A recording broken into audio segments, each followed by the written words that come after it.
hit that subscribe button, guys, for the latest in boxing. And if you wish to support this channel, please become a Patreon on Patreon.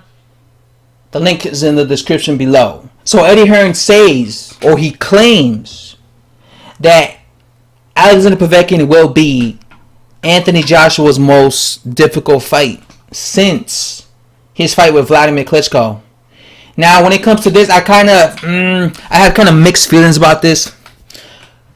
When it comes to the, dangerous, when it comes to I guess worry about getting knocked out, yes, because prior to this fight, he fought Joseph Parker.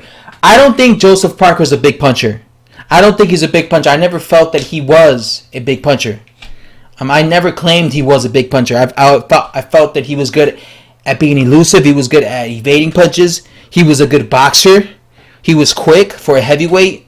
But I never felt that he was a big puncher.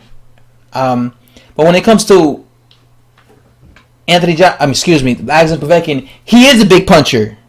Although I think that, his PED use did help him a bit, he is still a big puncher. I think he's a bigger puncher, a far bigger puncher than Joseph Parker. But I don't think he's as fast. So yes, in a sense with Eddie Hearn, I agree with the fact that he is, in terms of punching power, in terms of if he's able to land on Joshua, if he can knock him out. Yes, that is a more of a threat than someone like Carlos Takam or Joseph Parker, because these guys aren't big punchers. But I don't think he's as fast as somebody like Joseph Parker. I don't think in terms of leg speed. I don't think he's as fast in terms of hand speed. Also, I don't think he's as fast as someone like Joseph Parker.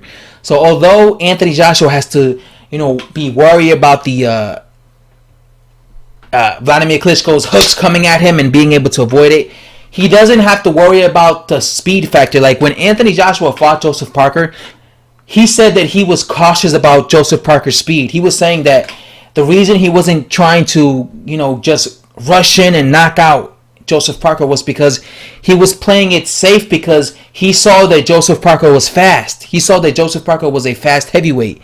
He was fast with his counterpunches. So he didn't want to make a mistake where he just rushed in and tried to basically knock out Joseph Parker's head off and then leave himself exposed and get caught with a counter of Joseph Parker's, because Joseph Parker's quick. When it comes to Alexander Povetkin, he doesn't have to worry about that because Povetkin is much slower. And Povetkin is not really a counterpuncher. He's more of a guy that comes forward down the pipe, throws a lot of hooks.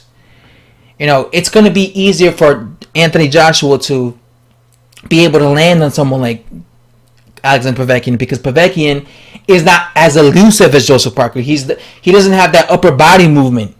He doesn't know how to slip inside. Look at Alexander Povetkin. He gets hit in every one of his fights. He gets hit, and no matter what level opponent he's fighting, it's not like he only gets hit against legit heavyweights. He gets hit against low-level guys. This guy gets hit against anybody. I'm pretty sure if I fought Alexander Povetkin tomorrow, I'll be able to land on him, because he's never been good at evading punches. He's never been that type of heavyweight. Some heavyweights have that ability, some don't. He's not one of those guys. He doesn't know how to evade every punch. He does get hit. It's going to be much easier for Joshua to land on Alexander Povetkin, because of the fact that he's much slower than Joseph Parker, because of the fact that he's not as elusive as Joseph Parker. So it's going to be much easier. It was more difficult for Joshua to land on Joseph Parker because of his upper body movement, because he had the ability to slip and slide, because he was elusive. It's not going to be the case when he fights Joshua. When he fights, I always make mistakes. I'm sorry, guys. I'm so unprofessional. It's not going to be the same when he fights Alexander Povetkin. It's going to be much easier. Another thing we have to keep in mind is age. But you know what? I shouldn't even say that, because Vladimir Klitschko was older than Alexander Povetkin, and that was still one hell of a fight. Right? So maybe I shouldn't. Maybe I shouldn't even talk about his age.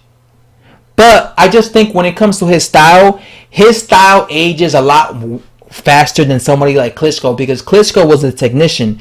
Klitschko never came forward marching aggressively. Klitschko was always coming forward behind the jab.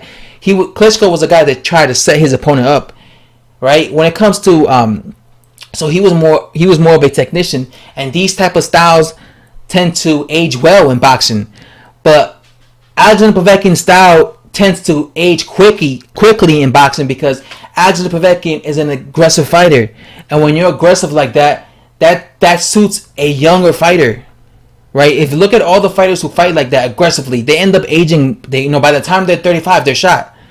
Look at how aggressive Mike Tyson was when he was 21. He was shot to bits by the time he was 35. Like, he looked shot as hell, right? Because this type of style, because you're aggressive like that, you leave yourself open to getting hit, to getting countered, and this ages you. This gives you a lot of mileage, and this is what happens to guys. This is what happens to guys like Mike Tyson. Also, that's why I think it's important for fighters to have defense, or at least attempt to have some defense, because if you don't, you age really quick. I mean, look at Arturo Gatti. Arturo Gatti was known as, Thunder. He was a warrior, right? Because he was going toe-to-toe with everyone he fought. Arturo Gatti was shot by the time he was 35, right? When he was 25, he was going to war with everyone he fought. He was going to war. But 10 years later, fast forward, when he's 35, he's shot to bits. Because all that punishment he took when he was a young fighter, basically slowed him down. It aged them really quickly. That's why I think it's not good to be getting hit like that. Look at Antonio Margarito. Antonio Margarito, when he was like 28 years old, he was destroying guys like Miguel Cotto. Fast forward to when he's like 32, he looks shot to bits. He's getting beat up. So that's what I'm saying. Like, Antonio Margarito is another guy who just came forward. I think guys who fight like that, who just come forward with no defense like that, they tend to age quickly because the human body is not made, it's not meant to get hit by punches, So this is why I think Alexander Povetkin is more of an aged fighter than somebody like Klitschko, because Klitschko is more of a technician. He depended more on, his technique, and he didn't get hit that much. For years, Klitschko didn't get hit a lot because he was always controlling his opponent with his jab, right? You couldn't get past Klitschko's jab. So his opponent could never touch him. So he never really took punishment for years, Vladimir Klitschko.